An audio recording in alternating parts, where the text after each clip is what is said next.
Dostlar, salamlar. İşte su. Mənim salamlaşmamı sənin nə daxil, su içməyə nə daxil. Nuş olsun bu arada. Dostlar, Əli çəkilişdən qabaq şikayət edirdi ki, mart ayında 13 gün iş günü deyil və məsələ bundan ibarətdir ki, bundan bağlı mən Instagramda sorğu keçirəndə bir çoxları dedilər ki, bizim iş rejimimiz o qədər stresslidir ki, bizə o mütləq lazım, o istirahət mütləq lazımdır. İndi təbii ki, onlar məhz işçi baxımından bunu deyirlər, amma sahibkar və biznesmen baxımından keçəndə görürsən ki, iş günlərinin sayı azdır. Zeynal bəy bizim qonağımızdır və Point ödəmə sisteminin rəhbəri. Xoş gəlmisiniz. Çox sağ olun, minnətdaram. Sahibkar kimdir və biznesmen kimdir? Ondan fərqi varmı? Çünki bizdə biraz o biznesmeni biraz şey kimi, spekulyant kimi baxırlar. Siz dərhal punchlardan başladınız. Çox dərin sualdır əslində. Fərqli vaxtlarda mən sahibkar da olmuşam, biznes sahibi də olmuşam və varam.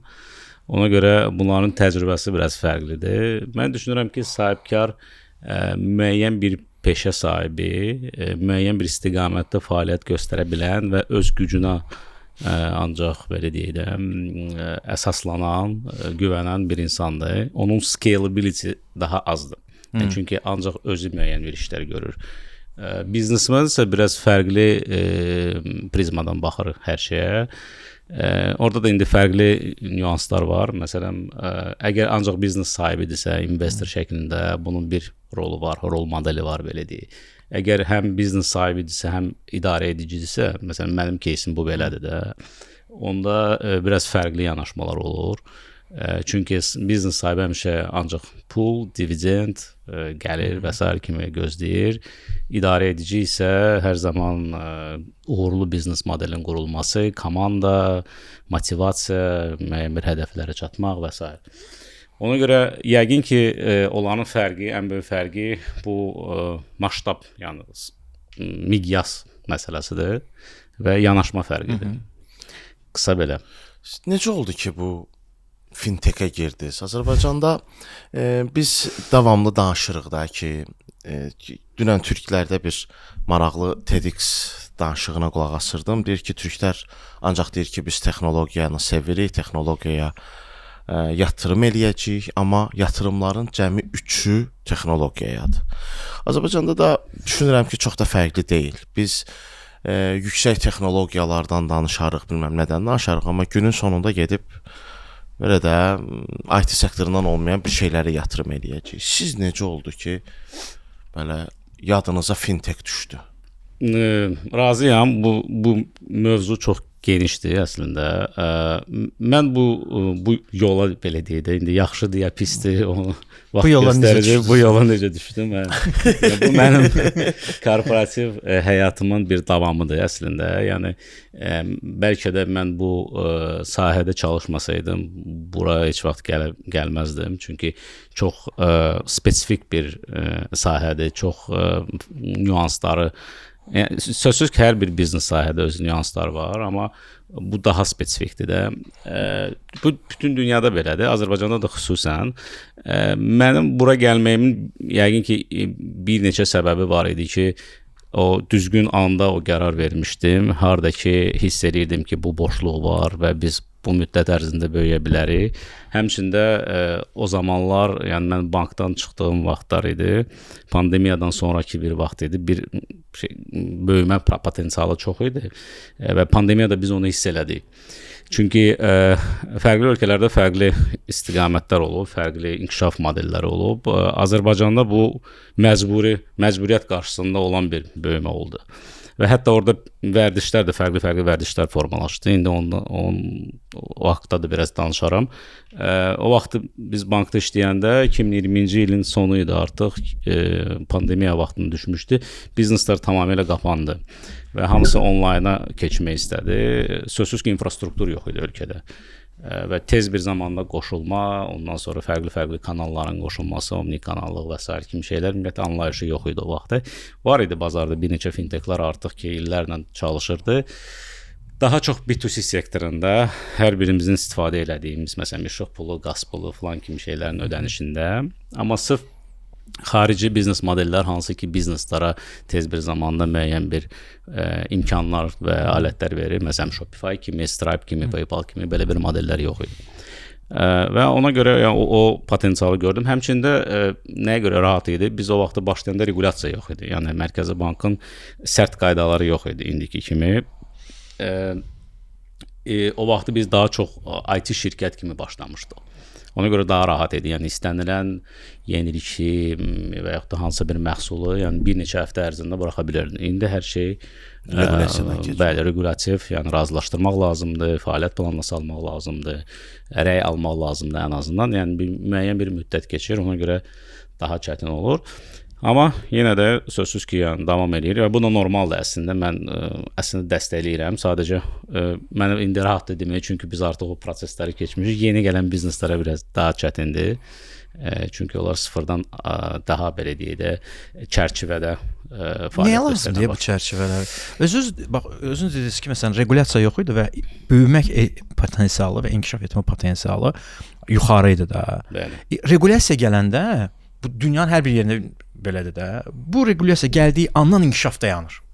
Çünki sən o regulasiyaya uyğunlaşmağın üçün sənin o komandanı və texniki şeyi düzəldənə qədər sən oturursan ki, mən bu sənədlərlə neyniyim?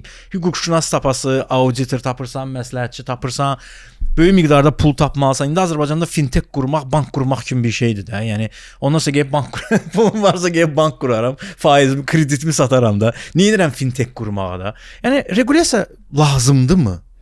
Lazımdır. İndi mən bu biraz ola bilər çox da məşhur bir fikirləri səsləndirməyəcəm. Amma mən bu belə deyək də bu bizneslərin hər iki tərəfində olmuşam. Həm bank tərəfində, korporativ tərəfdə bunun back office-ında belə deyək, həm biznes tərəfində bu tərəfdə. Həmçində biz indi həm də assosiasiyamız var, fintech assosiasiyası. Hansı ki məhz bu regulasiya ilə falanla daimi biz yeniliklər eləyirik. Mən belə bir şey deyim də, indi sizin də bu bildiyiniz mövzuları, məsələn, yol hərəkəti var da, məsələn, bir gün svetofor işləməyəndə nə baş verir yolda? O baxır yola, elə yol var ki, effektiv olur. Deyirsən, burada svetoforlar olmasa daha yaxşı idi. Elə yer var ki, çətin ola bilər. O problemləri yaradan biz insanlarıq da, məsələ ondadır. Yəni bizim sürücülük qabiliyyətimizdən asılı bir şeydir. Yəni o problem svetoforda deyil. Svetofor bir nəzarətçi funksiyasını daşıyır orada ki, sən keç ya sən keç hazırda. Burada da yəni regulasiya, istənilən qanunvericiliyi müəyyən bir çərçivəyə nəyə görə salır? Çünki insanlar azad mühitdə özlərini tənzimləyə bilmirlər. Kütlə olaraq, yəni sözsüz ki, hamıya aid deyil bu. Həmçində burada. Baxın, biz bu regulasiyadan öncəki müddətdə bir çox elektron cüzdanlar yarandı. O elektron cüzdanların üzərindən daim nələr köçürülmədi, kimlərə köçürülmədi. Bir hissəsi də həbs olunub, hamısı içəridədir. Bəli. Və qanuna uyğun olmayan, yəni indi mən çox şeyləri danışmaq istəmirəm, amma həqiqətən də belə deyək, grey zone dediyimiz orada yəni bir çox əməliyyatlar olub. Niyə görə? Çünki onu yenə də bizim kimi biznes sahibləri yaradıblar. Hardasa bu bilə-bilə olub, hardasa bilmədən olub, amma istənilən halda, yəni nəzarət olmadıqda, çərçivə olmadıqda, sən deyirsən ki, o Amerikalıların bir yanaşması var da, deyir, qanunla tənzimlənməyən hər şeyə icazə verilir. Və bu da belə bir prinsipdir. Ona görə bütün bu fraudlar, ondan sonra piramidalar, piramidaları, ondan sonra nə bilim, gündə bir virtual bir aktivlər və s. şeylər, köçürmələr, bunlar hamısı o regulasiya olmayan bir mühitdə yarandı. Sözsüz ki, maliyyə sektoru hər bir ölkənin bir tənzimləyici bir tərəfidir. Çünki birbaşa iqtisadiyyata təsiri olan bir hissədir. Ona görə mən düşünürəm ki, bu inkişaf olunmalıdır. İstənilən halda bu inkişafı saxlayır. Yəni o dediyiniz kriminal məsələlər, hətta regulasiyanın olduğu bir yerdə belə insanlar müəyyən bir formada bu pulların, çirkli pulların yuyulması və köçürülməsinə məşğul ola bilərlər. İstəyirsiniz nə regulasiya gətirirsiniz gətirin. Bu insan övladı bu hissəni fikirləşə biləcək. Bir var ki biz bir fintech yarananda ona deyirik ki, bax bu sənin kvadratındır. Terrorçuluq, pul yuyulması, nə bilim vergidən yayınma, bundan o tərəfə keçməyəcəksən. Yəni bunu eləməyəcəksən. Digər hallarda şirkət qurmaq istəyirsən, qur. Şey eləmək istəyirsənsə, yəni bizdən icazə almağa buna ehtiyac yoxdur. Amma sən qurulduğun anda nə bilim bizə bir dənə API verirsən ki, biz bir dənə baxaq görürsən nə edirsən orada. İzah edə bildiyim. Amma indiki regulasiyalarla sizin fintech şirkəti qurmaq şeyiniz çətinləşir. Mənə hətta irəlidə belə bir konspiroloji bir fikir gəlir ki, uşaqlar İstəmirlər mi? Hə, istəmirlər. Biz 5 nəfərik burada. Bu bazarı 5 nəfərin arasına bölək. Qoy təzə şey gəlməsin. Bəlkə budur, nə bilim, konspirologiya dağıtıram ortalığı. Gəlin belə yanaşaq da. Ümumiyyətlə maliyyə sektoru dediyim kimi bu sistem qurucu bir əsas faktorlardan biridir hər bir ölkədə. Demirəm ki, təzə biznes yarana bilməz, daha çətin olacaq, daha çox pul xərcləyəcəklər, daha çox vaxt itirəcəklər bazara girmək üçün. Amma bu bütün ölkələrdə belədir də. Yəni bu tək Azərbaycanda deyil. Məsələn, Türkiyənin özündə biz 3 il bundan əvvəl bir araşdırma elədik, o bazara girmək istədik. O vaxtı artıq 51 ya 50 neçə dənə bir fintech şirkəti var idi. Hamısı böyük holdinqlar və yaxud da artıq puxtələşmiş bir bizneslər idi. Və bizə dedilər ki, bazara girmək üçün ən azından 1 il gözləyəcəksən. Mərkəzi Bankın yanaşması budur. Çünki dərhal buraxmırlar. Yəni bir növ pending listə düşürsən sən, orada da baxırlar, araşdırırlar falan bəsmə ki, o vaxta kimi sənədləri hazırlayırsan. Plus təxminən 1-2 milyon dollara yaxın pul xərcləməlisən. Onun yarısı təxminən lisenziyalar, vergilər falanlar, yarısı da hansısa bir icazələrin alması da dəqiq yadımda deyil. Və ümumiyyətlə bazara çıxmaq üçün ümumilikdə 50 milyon dollardan aşağı pulun varsa heç bazara girmə. Yəni bu hələ qonşu Türkiyədir. Bazar fərqi var, kütlə fərqi var. Aydın məsələdir ki, yəni onlar da istəmirlər. Məsələ Türkiyə, Azərbaycanda deyil, bu bütün dünyada belədir. Amma sözsüz ki, fintechlər, yəni uğurlu fintechləri biz götürsək, hansı ki daha çox UK-də, Amerikada və s. qurulub. Onlar nə vaxt qurulub? Nə vaxt ki, banklar konservativ bir model üzərindən çalışıblar. Avropanın özündə belə, yəni banklar belə aktiv banklar deyil. Məsələn, MDB ölkələrində olan bankları biz götürsək, onlar bir neçə qat daha sürətli inkişaf ediblər son 30 ildə, nəinki Avropanın istənilən bankı. Sözsüz ki, o Revolut və s. kimi fintechləri demirəm. Digər bu Commerzbank deyək, ya nə bilim, digər hansı bir banklar deyək, onlar hamısı klassik bankçılıqla məşğuldur. Və ona görə də o fintechlər yaranır ki, bunları rəqəmsallaşdırsın. Onlarda da müəyyən çərçivələr var. Sadəcə olaraq, yəni ölkə fərqi, bazar fərqi var və ona uyğun, iqtisadiyyata uyğun bir modellər tətbiq olunur. Bizdə o regulasiya tətbiq olunanda ola bilər ki, tam yəni biz istədiyimiz kimi belə deyək də, bu biznes sahibləri istədiyi kimi olmadı. Çünki daha belə çox high level qoyuldu da ki, yəni biraz sərt yanaşma oldu. Amma illər sonra, artıq 2 ildə təxminən biz bu istiqamətdə çalışırıq. Biz bir çox şeyləri dəyişdik. Onu da qrup şəklində dəyişdik. Çünki bazarda dediyim kimi bayaq assosiasiyamız var, fintech assosiasiya. Bu arada mən həmin assosiasiyada təzəlicə idarə heyətinin üzvü seçildim və bizim indi yeni planlarımız var bu yeni illərdə. Assosiasiya çərçivəsində bir 25-30 dənə təşkilat var. Biz bir yerdə yığışırıq, danışırıq, deyirik ki, məsələn, bu şeylər uyğun deyil. Ondan sonra kollektiv məktub yazırıq, müraciət edirik. Görüşlər olur ildə 4 dəfə Mərkəzi Bankla. Orada sözümüzü deyirik, istəklərimizi deyirik, səsləndiririk və bir çox кейslər uğurlu bizə belə deyək də biz tərəfə uğurlu кейs kimi yəni tamamlanır. Çox üzr istəyirəm, yəni biraz sən kənarda qaldın, amma mən belə də ardınca gəldikcə söhbət qırılmasın deyə şey deyirəm. Bax, bank sektorunun çalışanları, Mərkəzi Bankın işçiləri, yəni dövlət məmurları belə deyək. Dövlət məmurları sahibkar deyil. Bunlar məmurdular.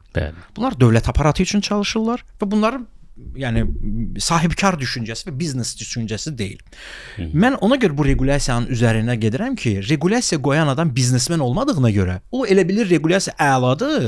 Əslində isə regulasiya biznesin daralmasına gətirir də. Məsəl üçün Türkiyə gətirir. Məsələn, Türkiyə bu misalda yenə də hesab edirəm ki, örnək götürüləcək bir ölkə deyil. Niyə görə? Çünki siz regulasiyalar qoyduqca məsələn 2 milyon icazəyə pul verməlisən.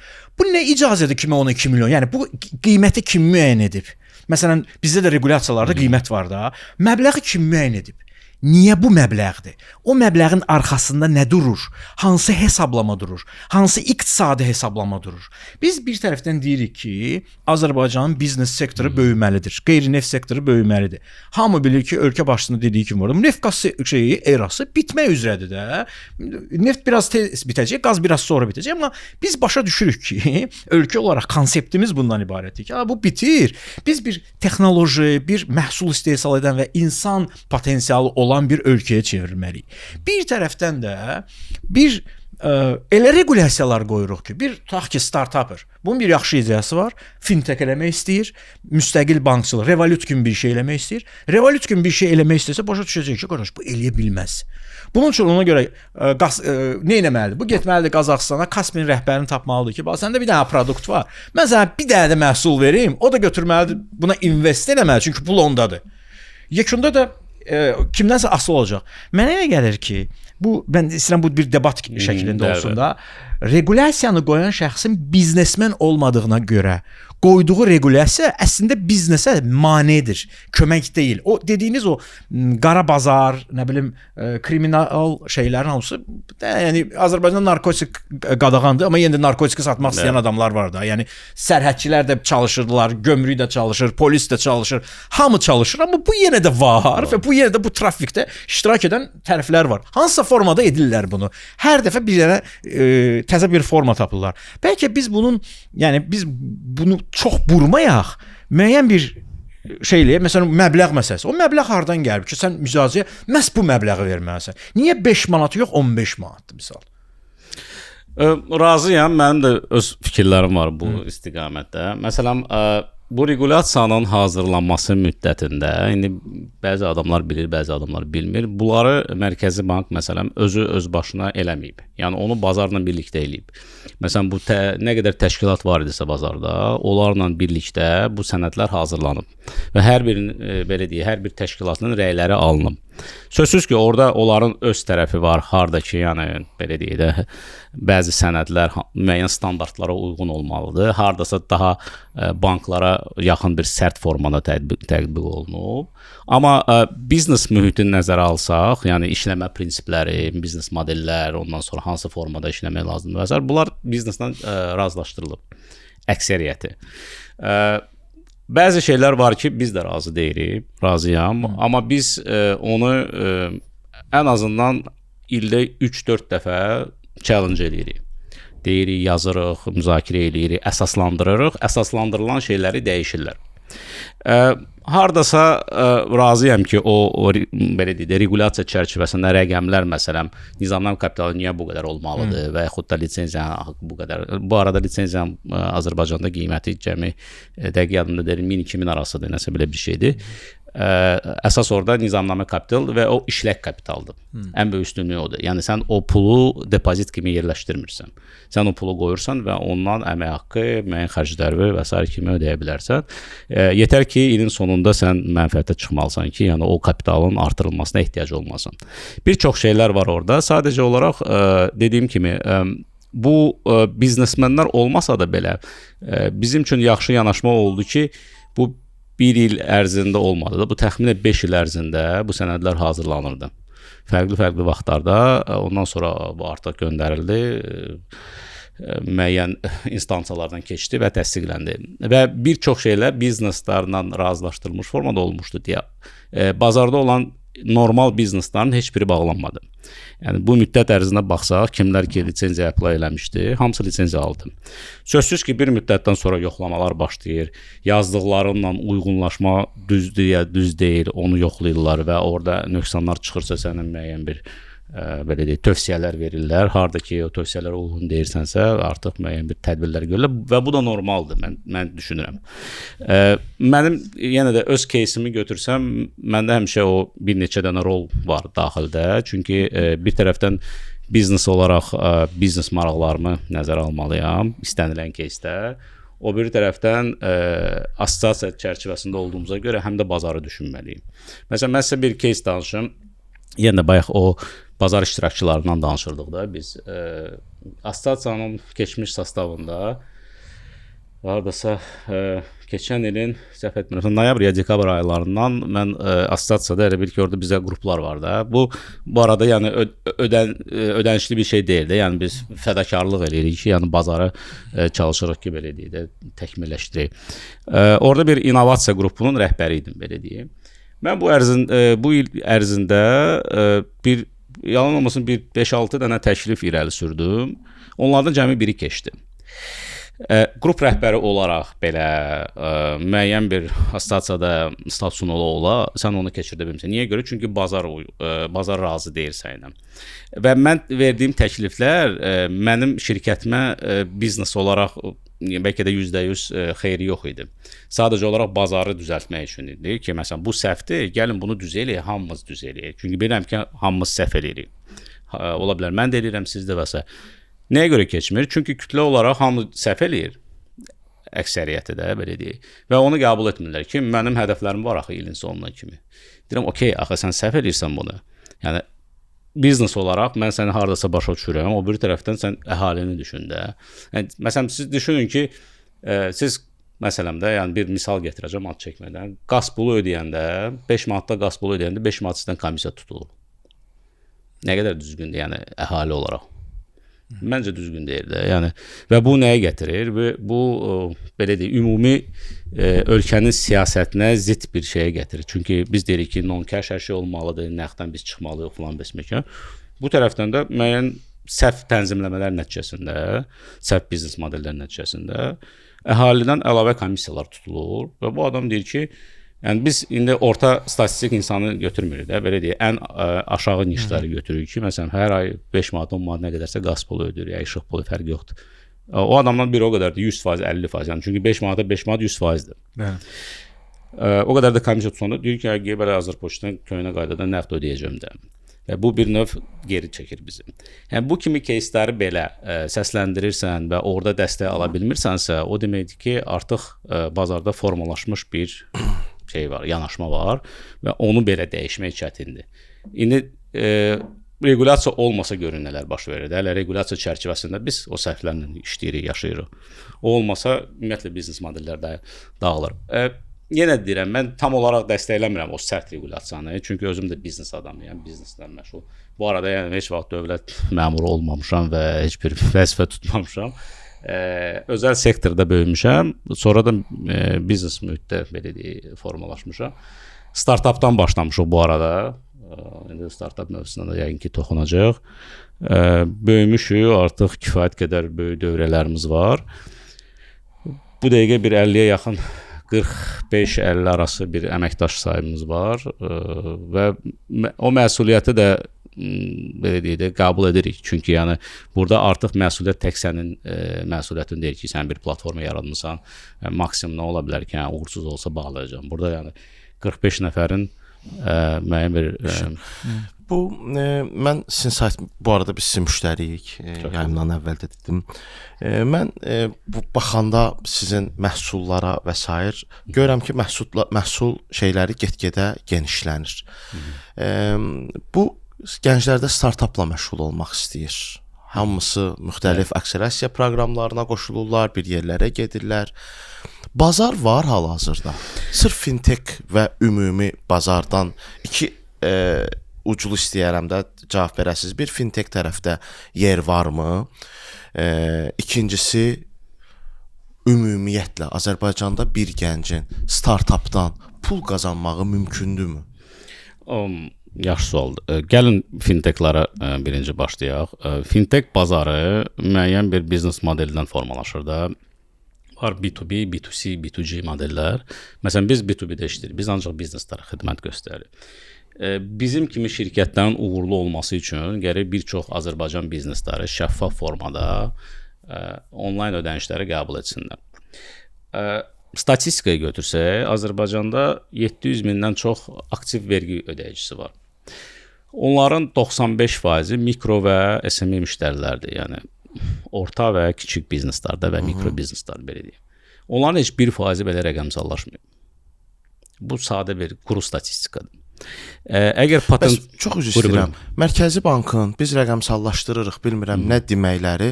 onda sadəcə cümlədir də. Yox, elə deyil. Yəni baxın, rəqəmlər baxır nədən formalaşır da. Əgər biz ümumi deyirik ki, Azərbaycanda qeyri-nəqd ödənişlər falan beşmək, bəli, gedirsiniz marketlərdə ödəniş edirsiniz, bu da qeyri-nəqddir. Ondan sonra girirsiniz kommunal ödənişləri ödəyirsiniz, o da qeyri-nəqddir. Amma neçə dənə biznesa siz Azərbaycanda indi böyük şəbəkələr falan çıxmaq şərti ilə siz onlayn ödəniş edə bilərsiniz. Məsələn, nə qədər siz onlayndan nəsə sifariş eləyib onlara ödəniş edə bilərsiniz. Necə ki, bu Avropada, Amerikada və yaxud da Türkiyədə var. Düzdürmü? Yəni məsələ odur. Yəni kütlə ordadır. Məsələn, bizdə marketplace-lar vardı. İndi marketplace deməyə o müəyyən bir vitrinlər.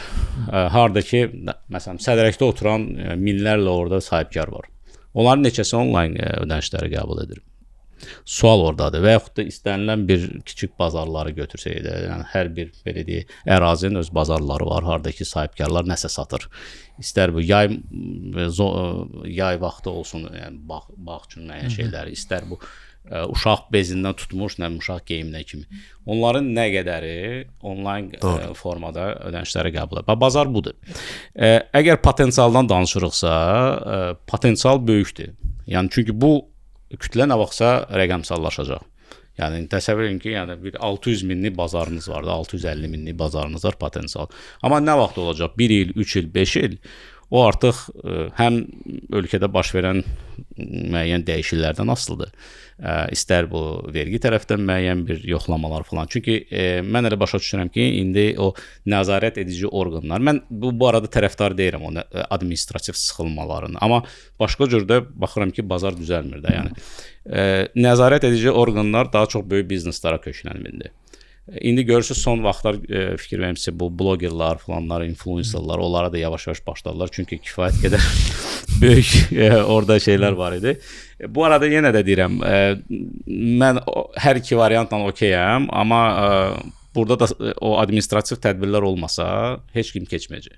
Heç kim də vergisini ödəməyəcək. Heç kim də bizim kimi sistemlərdən istifadə eləməyəcək. Belə şey söhbət olsun deyin, o ümumi startapa qayıt. Yoxladılar bu influencerləri. İctimai TV-nin efirində belə pis çıxmasın. O boyda efirin heç olmasa 7-8 saatın ayırdılar 5 dənə influencerin kabab reklam eləyəndə vergi verib verməyəcəyinə. 5 nəfərə desən cərimə yazıblar, vəssalam. 5 yazıblar. Və o da dildən düzgün istifadə etmir. Reklam haqqında qanunu pozmağınla bağlıdır. Orada yanaşma o deyir axı. Onlar onu nəyə görə yazırlar? Çünki qonşu ölkələri də var da. Yəni Türkiyədə də bu problemlər vardı. Rusiyanın özündə də bu dəqiqə yəni hamını belə deyək müəyyən tədbirlər görürlər. Kimlər ki çox üzə çıxır, o Lamborghini sürən influencerlar var, hansı ki təbliğ eləyir bu şeyi də. Və qıcıq yaradır bazarda da. İnsan deyir ki, mən 12 saat, 14 saat hər gün çalışıram, güc balı ilə ailəmi dolandırıram. Bu çıxır ki, orada video çıxardır. Nə Bastanın Balidadır, oradadır, buradadır, nə bilim Lamborghini sürüb falan. Lamborghini-dən başqa bütün dedikləri məndən istədir. Yəni yenə də halal xoş, amma bu kütlə üçün, yəni dövlət üçün bir qıcıq yaradır. Ki sən axı sənin minimum əmək haqqın var, ortalama əmək haqqın var və sair şeylərdə kimsə riski gəlir ki, mən falan maşın parkı. Ona görə deyirəm də dövlət regulyasiyası olmamalı. Biz seçim eləməliyik. Biz kapitalizm istəyirik ya yox. Biz hələ də sona qədər seçim edə bilməmişik. Biz kapitalizm istəsək bu normaldır. O da kapitalizmdir də. Yox, normaldır. Lamborghini vergisini ödə normaldır. Amma ödəmirlər. Onda baxında yəni söhbət onu. Yəni söhbət Lamborghini-dən getmir. Yəni söhbət ümumiyyətlə bazardan gedir. Yəni startapa qayıtsaq bir çox şeylər var. Yəni onlar rəqəmsallaşanda əgər qayda ilə rəqəmsallarsalar, bazar böyükdür və fürsət var. Bəs ümumi startaplar. Bəli. Ümumi startaplar bu mümkündürmü Azərbaycanda bir startapın pul qazanmağı? Çünki bizim indi startap olaraq pul qazananlar və böyük olanlar ya qonşu dövlət qonşu deməyək də Macarıstan bazalı startaplardır. Burada onların belə deyək şöbələri fəaliyyət göstərir ya da başqa bir dəstəklər var. Onlar çox böyük nüfuz əldə edirlər. Belə deyək də Azərbaycanda startap qura biləcək beyinlər var və qururlar da. Neçəsi Azərbaycanda qalır, neçəsi gedir, o açıq sualdır. Bəzilərinin uğurlarını biz Azərbaycanda yox, digər ölkələrdə görürük və bu da normaldır. söhbət əgər Azərbaycanda startap qurub pul qazanmaqdan gedirsə, çox sahəyə baxmaq lazımdır və həmin o bazarda nə qədər boşluq var ya yoxdur. Ümumiyyətlə, yəni biznes yanaşma belədir də, bütün dünyada bu belədir. Bir istiqamətdə sən ilklərdənsənsə, sən orada o nişi tutursan, bir müddət qazanırsan. Sonra gəlirlər, hegemonlar girirlər ora. Variantın yoxdur sənin, yəni. Çünki bir var ki, sən sıfırdan ideya yaradırsan, onların heç ağlına belə girməyib. Sonra da milyonlarla kapitalı olan bizneslər girirlər ora, pul basırlar. Daha tez edirlər. Sözsüz ki, sənin bazarını da öldürürlər. Sən marjin, markapın düşür sıfıra, yəni çox cüzi bir şeylərə və sən artıq qabaqki kimi rəqabətə dözümlü olmursan. Bunu klassik bizneslərdə də biz görə bilirik. Məsələn, kimsə aptek açır, yanında 3 dənə aptek yaranır sonra. Axırda 4-ü də müflis olur da, yəni və yaxud da çox minimal bir marjin işdir. İndi kimin daha bol çoxdur, kimin cibi daha dərindir, o biraz nisbətən qalır. Əsasən də şəbəkələr girir də. Şəbəkələrdə fərqi yoxdur. Yəni buradan da qazanması o birisindən də qazanır. Ona görə o baxımdan daha dözümlü olur. Biznes istənilən startapda da bu belədir. Məsələn, bir çox yemək çatdırma bizdə servisləri yarandı, yerli. Və yaxud da taksi servisləri yarandı. Heç biri rəqabətə dözümlü olmadı. Nəyə görə? Çünki böyük oyunçular girdi, xaricidir.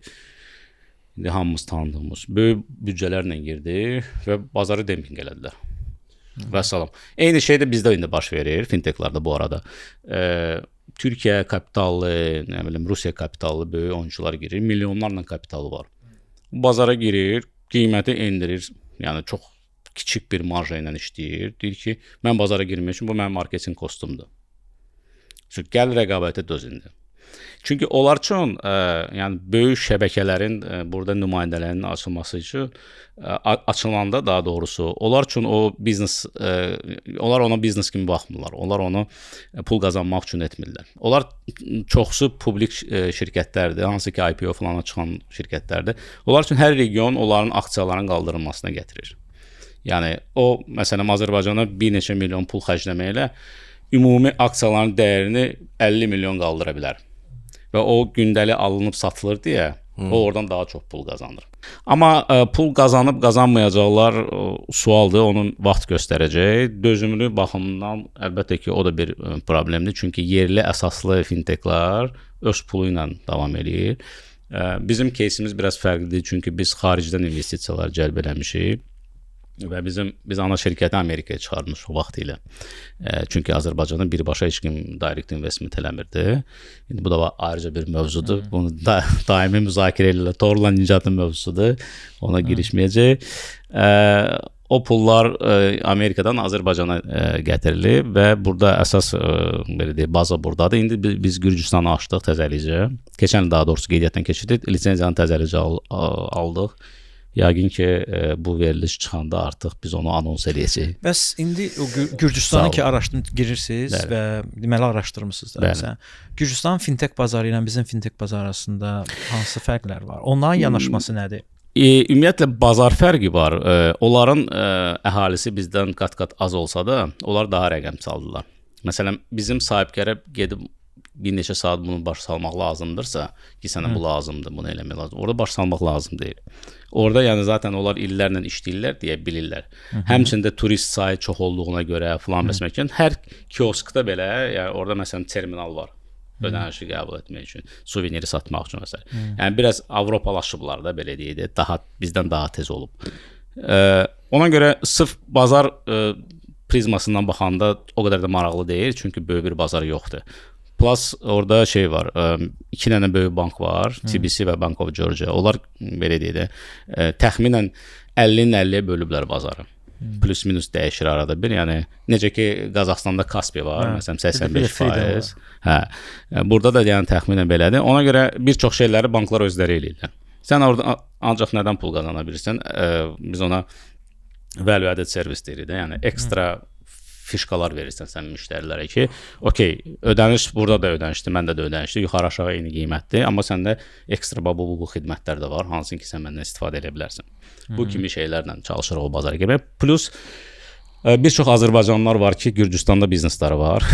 Əsas ilk mərhələdə olan hədəfimiz onlardır. Hansılar ki, orada işlək biznesləri var, onlara kömək eləmək. Value added servis dediniz, Türk bankları nə qədər value added verir? verir. ERP sistemindən tutmuş CRM-inə qədər, SMM-inə qədər bəzən müştərini tutmaq üçün dəstək olurlar. Biz bu yaxınlarda indi Azərbaycanda başqa bir startapın, fintechin maddi vəziyyətinin çox çətin olmağı ilə bağlı deyəsən xarici açılırdılar, alınmadı, lisenziya ala bilmədilər. Bəli. Nə bilim LinkedIn-də daim paylaşırlar da 300 əməkdaşının əmək haqqısını ödəyə bilmir və s. Bilirəm şirkətin çox güman ki, onların içindən məlumatınız yoxdur da, amma insanların həyatları çox fərqli olsa da adətən ölümlər şirkət kimi demək olar ki, gözümüzü yumuruq da. Neynəməli idilər ki, ölməsinlər? Ya da nəyə diqqət etmədilər? Onların кейsi biraz fərqlidir. Mən çox onlar, yəni o mövzuda danışmaq istəmirəm. Onlar xaric Azərbaycanlılar olsalar belə, yəni xaricdə əsas biznesləri var idi. Azərbaycanda bir nümayəndəlik var idi və burada bir növ baza olaraq burada yerləşirdilər, amma xidməti xaricə göstərirlər. Xaricdə lisenziyanı, yəni UK-də alınmışdı da o lisenziya. UK-dən nəyə görə, hansı səbəblərə görə o lisenziyanı alıblar, onu mən bilmirəm. Amma risk həmişə elədir də. Yəni sən ən çox pulu harda qazanırsansa, o ölkədə təhlükə yaranırsa, avtomatik olaraq sənin bütün filialların təhlükə altına düşür. Bizdə də məsələn eyni şeydir. Biz Azərbaycandayıq, indi digər ölkələrə də açılsaq belə risk burdadır. Məsələn bizdə bu gün burada Azərbaycanda lisenziya ilə bağlı hər hansı bir problemlər olsa və yaxud da vergi ilə və yaxud da digərlərini avtomatik Gürcüstana da, Özbəkistana da, digər ölkələrə də o riskə düşəcək. Fintech sektoru çox spesifikdir. Burada bu biz dediyimiz KYC, AML və s. yəni müştərilərin yoxlanılması çox ciddi bir nəzarət altındadır müəyyən orqanlar tərəfindən. Söhbət tək Mərkəzi Bankdan getmir də, yəni bir neçə fərqli orqanlar var ki, bunu tələb edir. Əgər sən biznesi düzgün verifikasiya eləməmisənsə, məsələn, onun sahibi kimdirsə, vəsaiti hardandırsa və s. kimi, əsasən də böyük bizneslərdən söhbət gedir də, səndə həmişə o risk yaranır. Plus, indi biz daha çox B2B-də işləyirik, bizdə o risk yoxdur, amma B2C-də işləyən bizneslərdə həmişə o problem var ki, pul köçürülməsində, ondan sonra o kirkli pulların yolması və s. məsələlər, onlar həmişə gündəmdədir. Əsasən də indi bizim strateji olaraq biz də regiondayıq ki, hər tərəfdən bir təhlükə var da, belə deyək. Bu regionda olanda sən ortada bir hub olaraq sən hamısı istifadə eləmək istəyir. Və həqiqətən də çox fərqli кейslər var ki, Azərbaycana gəlirlər, bizə də bir neçə dəfə gəliblər.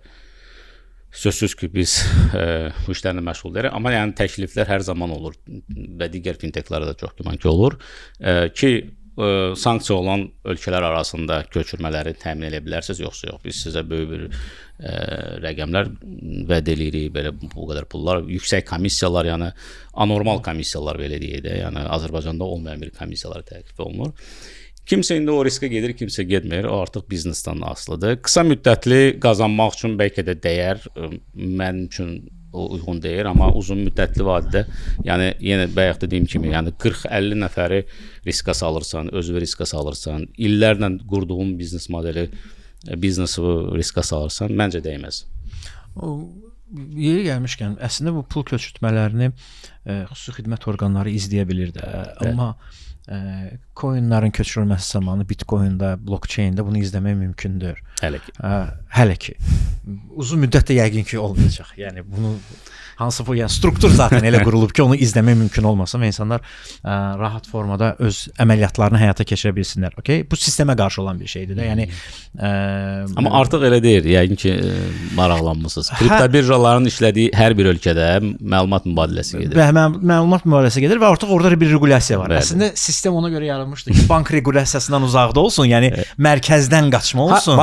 Harda ki görürsüz ki, kriptonu ölkə qəbul etdi, ödənişlərdə qəbul. Orada bilin ki, yəni məlumat mübadiləsi var. Variant yoxdur. Hə, yəni məsələn elə Gürcüstanda, Tiflisdə o coin matlar var və siz oradan elə pulunuzu ödəyib coin da ala bilirsiniz və ya nağdlaşdıra da bilirsiniz. Eyni şey Birləşmiş Ərəb Əmirliklərində də, hətta Birləşmiş Ərəb Əmirliklərində Bitcoin-la ev də ala bilirsiniz özünüzə rahat formada. Təbii ki bu sistemə uyğunlaşır və bu cür eləyirlər. Yaxşı, bizim bəs problemimiz nədir? Azərbaycan olaraq məsələn Qazaxstanda Caspi'nin və Freedom'un əsas bazar payı onlardadılar, amma məsələn Freedom Banka baxanda görürsən ki, onun çox böyük bir ekosistemi var. İndi Azərbaycanda da bu banklardan biri bunu eləmək istəyir. O ekosistemin içərisində siz alış-veriş də elə bilirsiniz, marketplace də elə bilirsiniz, kinoya bilet də alırsınız. Şey deyək də, bu Alipay-in Qazax versiyası. Alipay super app deyək də. Bizdə isə hələ ki bunu belə etməyə cəhd göstərənlər var, amma yekunda yenə də hansısa bir problem var ki, biz Caspi'dən geri qalırıq. Caspi Azərbaycanda əsas belə də marketplace düzdür, oradan birbaşa satış eləmək olmur, amma istənilən halda da, yəni marketplace saytlarının sahibidir. Düzdürmü? Yəni bizdə problem nədir?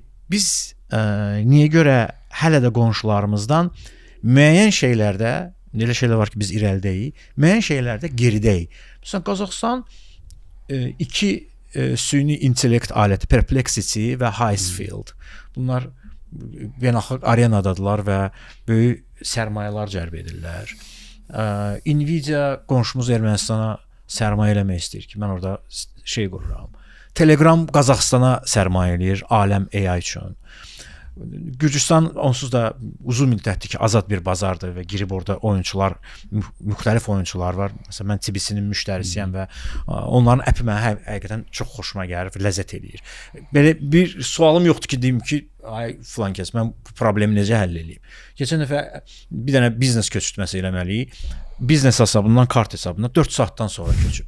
Yəni niyə? Yəni bu niyə belə köçüb? Nə köçürdürsən qardaş orada? Yəni Toncoin belə səndən tez gedir də. Yəni sən necə bunu gecə eləyə bilirsən? Nədir bizim problemimiz? Bizdə bir neçə dənə mən elə düşünürəm ki, problemlər var. Həm kütlə olaraq müəyyən problemlərimiz var, həm də ki biznes olaraq problemlərimiz var. Əgər biz kütlə olaraq desək, biz hələ o tam kapitalizmə keçməmişik. Yəni bir sosializmlə kapitalizmin arasında hardasa ortalıqda qalmışıq. Biz hələ də düşünürük ki, dövlət bizə nəsə borcludur. O bir tərəfdən deyirik ki, kapitalizm də imkan verməli işləyim. O bir tərəfdən həmişə hansısa bir subsidiyalar gözləyirik. Sırf o aqressiv kapitalizmdən söhbət gedirsə, məsələn Amerikada və s. digər ölkələrdəki kimi, biz daha belə deyək, daha sərt olmalıyıq bizneslərdə. Alınmır, başqa yer yoxla. Başqa ölkəni yoxla, başqa investoru yoxla və s. və s. Biz məsələn biraz o cəhətdən ümumilikdə tənbəliyik. Yəni mən bir çox kimlərlə ki, yəni bu yola fərqli vaxtlarda düşmüşdük, danışmışıq, eləmişik. Görürəm ki, yəni əziyyət vermək istəmirik biraz özümüzə. Bu mənim yenə də düşüncəmdir. Çünki biz bu müddət ərzində, son 5 il ərzində bəlkə də bir 200 dənə venture fondla danışmışıq fərqli ölkələrdə. Bəlkə də bir 10-15 dənə ölkədə olmuşuq, getmişik filan məsələn. 2 dənə ölkənin, 3 dənə ölkənin aksiyasını keçmişik. Məsələn, Madridə biz Bilbao biz heç getmədi Startup Wise Guys-da keçəndə. Pul aldıq, dedik ki, biz getmək istəmirik çünki biz uca bezmiş aksiyasılardan. Nə qədər aksiyasını keçmək olur? 500 Global'da biz keçdik, fiziki olaraq da iştirak elədik, pul da aldıq. Qazaxıstanda da seçildik, getmədik. Orada da bizə biraz problemlər yaratdılar açığı. Amma orada da Most Hub deyilən bir fond var. Onların bir aksiyasına seçilmişdi. Yəni dediyim odur ki, amma Qazaxlar biraz öz startaplarına daha çox diqqət ayırırlar. Elə idi. Həmçində bizi biraz aldatmışdılar açığı. Yəni bizə müqaviləni vermədən bizi çağırdılar ora. Biz 2 həftədən sonra müqavilə verdilər. Dedilər ki, adətən aksiyasiya necədir? Sən pul verirlər, plus öyrədirlər. Onun qarşılığında nə qədərsə equity verirsən sən və yaxud da convertible note verirsən. Bizə orada dedilər ki, siz bizə bu qədər pul borclusunuz. Biz sizə heç nə vermirik və eləmirik ki, investisiya eləyəcəyik. Amma bu məbləğ çərçivəsində pulla istəmirik, amma şirkətdə bizə bir pay verərsiniz. Biz dedik ki, çox sağ olun, öpürük sizə sağ olun. Qayıtdıq, arada pul da yandırdı, 1-2 həftə orada qaldı. Məsələ o deyir, yəni dediyim odur ki, biz coğrafiyanı Azərbaycanda saxlamamışdıq da. Yəni biz başa düşürük ki, burada uğur qazanmaq ehtimalı çox deyil. Çünki biz hələ də bizim investorlar hələ də yəni binaya, obyektə, nə bilim, fiziki şeylərə, material şeylərə, yəni harda ki nəyisə belə deyək də toxunmaq olar, nəyisə likvidliyi var da belə deyək, istənilən vaxt satmaq olar. Həmçində onun bir başqa şeyləri də var.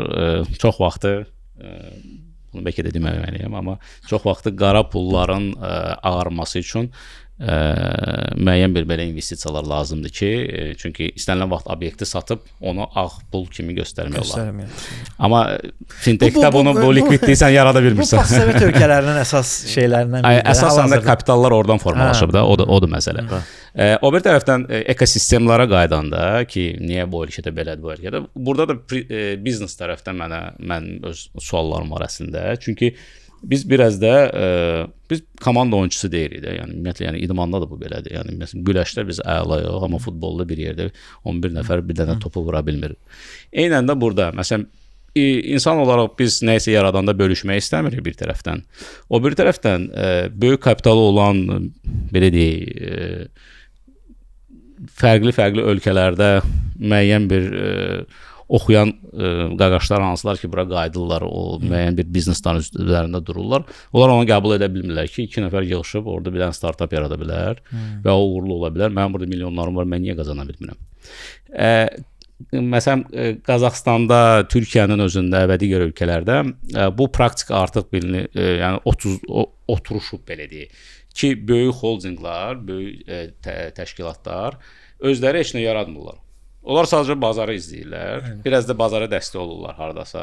Müəyyən bir arada bir şirkətlər çıxır, Freedom'un özünü götürür. Freedom'un yəni olan portfeldə olan bir şirkətlərin əksəriyyəti alınma şirkətləri. Alibabanın özünü götürür. Orada yəni Alipay-ə qədər onlar alıblar onu. Bizdə amma startapda gördüyü ideyanı götürüb özü eləyir. Hə, bizdə də deyir ki, yox, mən niyə edirəm sən, özüm eləyəcəm. Özüm eləyəcəm. Bir il keçir developer götürərəm. Ən qədər pul da yandırır. Yəni arada bir eşidirik də fərqli rəqəmləri. Nəticə də elə bilmir. Həm də bazarı koruyur da. Bazarda koruyur. Sən də biraz belə baxır da, yuxarıdan aşağı baxır ki, sən nə etmək istəyirsən? Eyni şey təhsildə də var. Təhsil mərkəzi açırdılar. Part təhsil mərkəzi açır. Hamısı bağlanır indi. Bir LinkedIn-də post gördüm ingilis dilində. Çox xoşuma gəldi. Bu Z Generation-ın, Alpha-nın daha az işləmə arzusu ki var. Onlar 4 həftədə 4 gün iş rejimi və s. istəyirlər də. Onun çox sadə belə bir məntiqsizliyindən danışmışdı ki, yoldaşlar, siz Azərbaycanlı olaraq bir Danimarkalının ya da İsveçin istədiyi 4 iş gün istəyirsiniz. Amma onlar ona görə ki, rahat keçirlər ki, onlar saat başı ya da gün başı ödəniş alırlar. Həftədə 4 gün işləyəcəksiniz, daha az pul alacaqsınız. Amma Azərbaycanda düşünürlər ki, mən 1000 manat maaş alıram, həftədə 4 gün işləyim 1000 manat alım, əli gözlə. Z Generation və Alpha ilə işləməyə çətinlikləri. Mən deyim çətinliklərin, siz oradan davam edin. Salam problemi. Mən bazadan danışıram, amma mən Z Generation indi salam vermirlər. Azərbaycanlılar salam vermirlər. Yox, Z Generation xüsusilə. Deyirsən ki, salam belli. Salam. Tanışıq. Amma yəni tanış olan kirim şeylər. Nə gülməli olar. Tutub öpürsən. Salam problemi. Al tanış oldu. Salam vermirlər. Sağ ol demirlər. Məsələn, nə bilim, çay süzürəm. Oturublar da bir vagon. Vagon Z Generation. Çox sadə belə başımı qaldıram. Məsəl üçün deyirəm ki, nə bilim, Günel, çay süzüm sənə? Yox. Belə çox sağ olun. Yox. O çay süzür, mənə demir onu. İzah edə bilirəm. Belə qəribə, çox gözəl başa düşürəm. Mən komandamda bir çox o nəsildən insanlar çalışır. Bayaq yaxşı bir söz dediniz ki, yəni o iş rejimi falan bəsməkən. Bu yenə də biz qayıdırıq. Biz Azərbaycanlılar olaraq həmişə istəyirik ki, ideal modeli kopyalayaq. Amma onun detallarını baxmayaq da.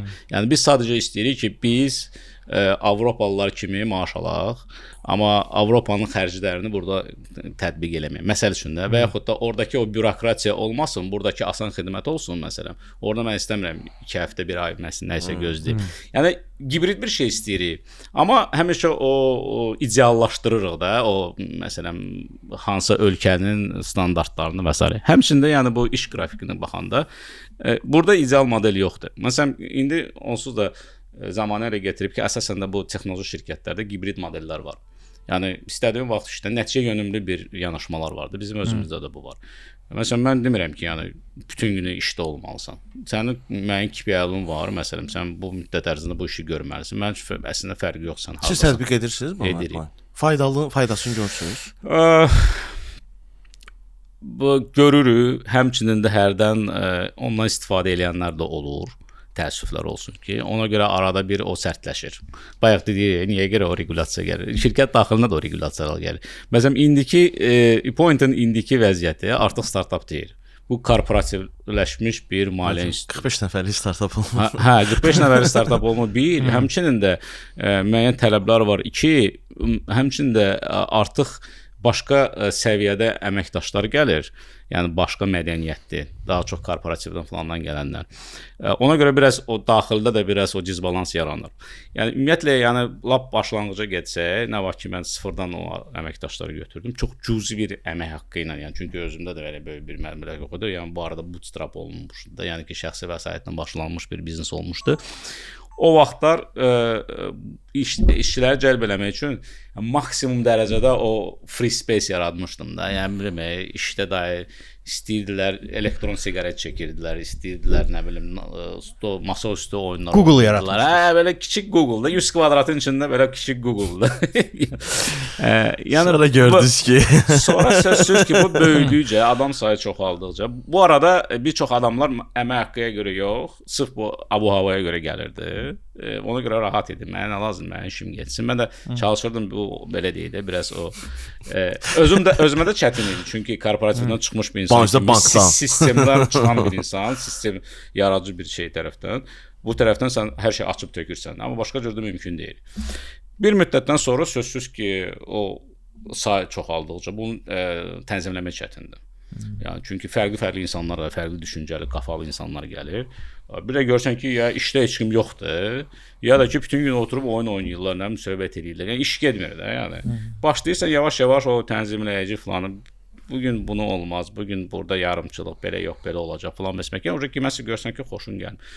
Sonra artıq biznes böyüyəndən sonra indi məsələn tam olaraq dəyişib hər şey. Çünki sistem yaradıcı bir insanlar gəlib, hansılar ki uzun müddət ki korporativdə işləyiblər. Onlar gələndə də şokda idilər. Çünki onlar yəni bunu heç vaxt görməyiblər də. Biraz disbalans yarandı. İndi çalışırıq o balanslayaq. Nə ondan, nə də bundan. Və insan olaraq da başa düşürəm ki, yəni hər şey biz çalışırıq həmişə ki, özümüz də ideallaşdıraq da. Məsələn, fərqli müdirlərlə işləyirik. Yaxşısını da görürük, pisini də görürük. O deyir ki, biz ən yaxşısı olacaq. Hər şey əməkdaş üçün bunu verirəm, onu verirəm, bu şərait yarar. Sonra görürsən ki, əməkdaş ulduz xəstəliyi tutub və səni saymır da, yəni ki. Və yaxud da bir müddətdən sonra deyir ki, sonra mən bilirəm də, mən getdim. Elə bilirlər ki, gedib yəni dərhal hansısa bir şirkətdə partladacaqlar. Elə deyil. Bu ümumiyyətlə bizdə əmək bazarının problemidir. Yəni bir yerdə öyrənir, daha sonra hoppa getdi. Bir sadiqlik problemimiz var, nədirsə. Misal üçün də adamlar var illərlə Apple-da işləyir, nə bilim Nvidia-da işləyir, Microsoft-da işləyir. Yəni bir Google-da işləyir və o sadiqlik bir şey var da. Bizdə isə hamı demirəm, amma bir neçə qism adamlar var ki, onlar öz işlədiyi yeri hansı ki öyrənir, ona özü üçün bir pilləkən kimi baxır. Yəni öz işində işləyə başqa yerə CV atmaq kimi bir şey deyək də. Burada oturub, bundan maaş alır, bunun internetindən istifadə edir, bunun kağızından, printerindən, hər şeydən istifadə edir ki, başqa yerdə mən gedəcəm, yaxşı olacaq. Sahibkar üçün o işçi məsələsi bizim ölkədə çox çətindir. Bu headhunt məsələsi xaricdə biraz fərqli regulasiya olunur da. Bu headhuntın qaydasız döyüş deyil də bu. Bir orada şirkətlərin haqq hüquqları, ədalət məsələləri çox yaxşı təmin olunub. Məsələn, böyük bank gəlir balaca biznesin əməkdaşını götürür. Belə həyasız təklif verir. Bilirsiniz, bir təklif həyasızdır. Sən o qədər böyüksənsə, balaca balığı udmağın bir yerdən sonra həyasızlıqdır. Buna da headhunt adı qoyublar. İngilis dilində ad qoyanda şeydir də, gözəl olur. Ova çıxırlar. Bu da belə qəribə bazarda belə disbalans yaradır da. Mən böyüdəcəm adamı, gözünə döndüyüm böyük holdinqlər gələcəklər, balaca şirkətlərin böyütdüyü adamları götürəcəklər. Bu elə bir yola artıq girib ki, bu mənim fikrimcə geri dönüş olmayacaq yola girib. Nə özəl sektor, nə balacalar öz əlində adam saxlaya bilir. Nə də böyüklər artıq. Böyüklər də böyüdürlər, dövlət götürür. Halbuki mənim öz belə fikrimdir. Oxuduğum kitablarda da, siyasət fəlsəfəsinin özündə də siyasətlə biznesmen dalaşmalıdır. Siyasətlə biznesmen bir-birinə adam alıb verə bilməz. Çünki biznes ləyaqət üzərinə qurulur. Biznes pul üzərinə, siyasət ləyaqət üzərinə qurulur. Yəni sən özəl sektordan bir adamı götür, gətir, bilmirəm filan təşkilatın başına qoy. Axı onun altdan yetişməyib. Mən Biznesmeni gətir, qoyduq. Həmçinin bu arada sistem fərqli olduğuna görə, yəni özəl sistemdən dövlət sistemləri, özəl sektordan keçən adamlar da dəyişir sonra.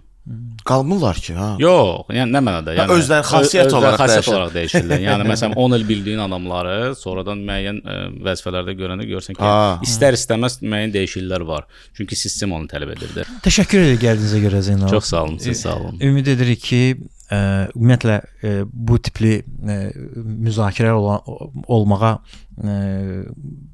bizim bazarın ehtiyacı var. Çünki nə televiziyalarda, nə radiolarda bu müzakirələr aparılmır. Yəni biznesin vəziyyəti və çox istəyərdik ki, bu regulyasiyanı qoyan təşkilatların nümayəndələri də bu studiyaya gəlsinlər və bizim də bu sualımıza cavab versin. Biz özümüz, yəni biz üçümüz də biznes adamıyıq. Biz bizneslə məşğul. Hərəmizin bir kiçik, orta bir biznesimiz var və biz istəyirik ki, bu yaxşı olsun və biz bu biznesi Azərbaycanda eləmək istəyirik. Çünki rahatlıqla belə deyək də, çamadanı götürüb gedib başqa ölkədə bunu qura da bilərsən, eləyə də bilərsən. Yəni sən Azərbaycan kimi ölkədə bunu qura bilirsənsə, digər daha rahat ölkədə bunu bir qismə qədər edə biləcəyin bir şeydir də. İşlərinizdə uğurlar. Təşəkkür edirik gəldiyinizə görə. Çox sağ olun. Ümid edirəm ki, bizim danışdıqlarımız lazım olan yerlərə çatır və o İnşallah çatmaz. və inşallah ki, xeyrini görərik. Təşəkkür edirik. Sağ olun. Sağ olun.